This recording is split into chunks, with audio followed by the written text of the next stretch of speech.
Bonjour à tous et bienvenue dans SIC, Notre-Dame de Paris, le cardinal Barbarin et les nouvelles mesures en Belgique, c'est tout de suite dans SIC. 15 avril 2019, 15 avril 2021. Il y a 2 ans, Notre-Dame de Paris s'embrasait et menaçait de s'effondrer totalement devant les yeux et les écrans du monde entier, sous le choc. Hier, le président Emmanuel Macron a visité le chantier en présence notamment de Monseigneur Michel Aupetit, archevêque de Paris, et du recteur de la cathédrale, Monseigneur Patrick Chauvet. Tous en combinaison, bottes et casques de chantier. Un travail immense accompli, un message de fierté collective, ce sont les mots du président Macron qui a remercié toutes les personnes mobilisées sur ce chantier. Entre 80 et 200 artisans y travaillent chaque jour. Lors de la visite du président, ils ont pu faire état de l'avancée du chantier. Après 2 ans de travaux, la phase de sécurisation est en train d'être achevée. L'ensemble des voûtes est en cours de consolidation. Suite à sa visite, Emmanuel Macron a renouvelé son engagement sur son compte Twitter. Notre-Dame retrouvera ses fidèles et ses visiteurs en 2024. La Cour de cassation a confirmé ce mercredi la relaxe du cardinal Philippe Barbarin, poursuivi pour non-dénonciation d'agressions sexuelles commises par Bernard Prénat dans les années 80 et 90. Il avait d'abord été condamné en première instance avant d'être relaxé par la Cour d'appel de Lyon en 2020. Dans sa décision, la Cour de cassation explique. La Cour d'appel a pu retenir que l'évêque n'était pas tenu de dénoncer les agressions car en 2014 et 2015, les victimes, âgées de 34 à 36 ans, insérées au plan familial, social et professionnel, sans maladie ou déficience, étaient en mesure de porter plainte. Ce seul motif suffit à justifier la relaxe de l'évêque. Le pourvoi formé par les parties civiles est donc rejeté. La Cour de cassation étant la plus haute juridiction française, sa décision met un point final sur le plan judiciaire à cette affaire. Au lendemain de cette décision, maître Jean-Félix Luciani, avocat du cardinal Barbarin, confie.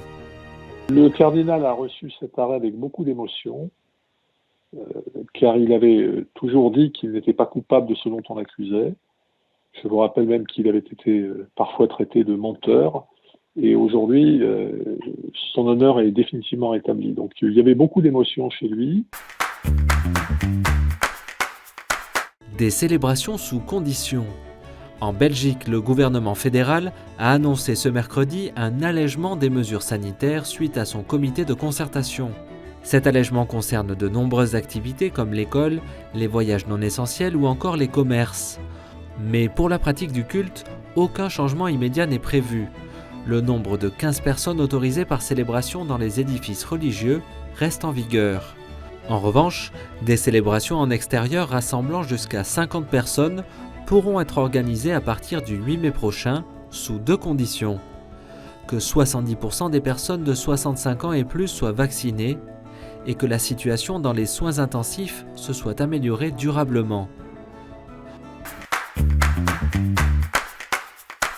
Le père Arnaud Aubry du diocèse de Bayeux et Lisieux a été relaxé par la cour d'appel de Caen.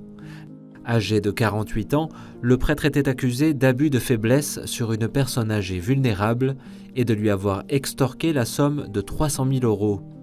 D'abord condamné en première instance à 18 mois de prison, dont 6 avec sursis, il a été relaxé par la cour d'appel le 17 mars dernier. Il retrouvera un ministère de prêtre dans le diocèse dans les prochaines semaines.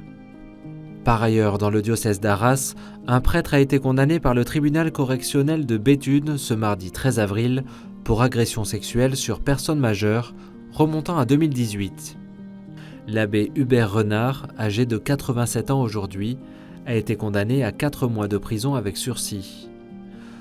Condamné pour ces faits par le tribunal ecclésiastique de Lille, il a fait appel de sa condamnation. Il est suspendu de tout ministère public dans l'attente de ce jugement d'appel. Dans un communiqué que le diocèse publie aujourd'hui, Monseigneur Olivier Leborgne, évêque d'Arras, déclare « Mes pensées et ma prière vont d'abord vers la personne victime en espérant que cette décision de justice l'aidera sur son chemin de reconstruction. Je porte aussi l'abbé Renard dans ma prière. » L'évêque a également rappelé sa ferme détermination à lutter contre les abus.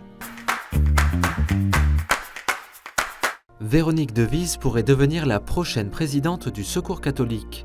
Cette assistante sociale de 56 ans a été élue en tant que présidente nationale pressentie lors du conseil d'administration du 1er avril dernier, après que son profil ait été approuvé par la Conférence des évêques de France. Femme de terrain aux engagements associatifs nombreux, elle a été présidente de la délégation du Secours catholique d'Arras entre 2010 et 2016 et à ce titre particulièrement impliquée auprès des migrants à Calais. En cas de ratification de son élection lors de l'Assemblée générale du 15 juin prochain, elle succéderait à Véronique Fayet, présidente de l'association depuis 2014.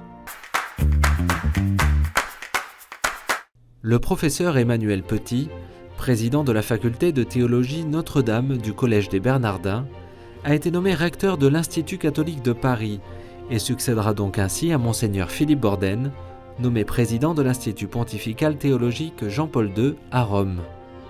Né en 1973 et ordonné prêtre en 2002, le père Emmanuel Petit est diplômé d'un doctorat en droit canonique à l'Université grégorienne de Rome en 2009.